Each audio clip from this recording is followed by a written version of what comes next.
Rain hammered the attic window as Mark hunched over his typewriter, the antique keys cold beneath his trembling fingers. He hadn't touched it, yet it rattled to life, hammers clacking in the silence. Mark froze. The carriage slid, typing words in crisp, black ink. "Get out now!" The room's air thickened, every shadow stretching unnaturally. Mark's breath caught in his throat.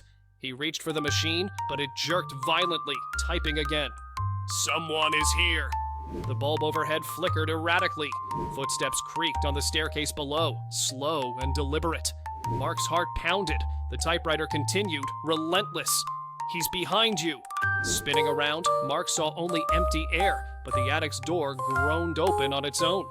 He backed away, hands shaking uncontrollably as the typewriter slammed another message onto the page. Too late. Cold fingers gripped his shoulder with crushing force. Mark screamed, the noise swallowed instantly by the storm outside. The next morning, the typewriter sat silent, a fresh page loaded. Neat, inky letters spelled out a final line. He never listened. The keys, now sticky with crimson, waited patiently for the next story to write itself.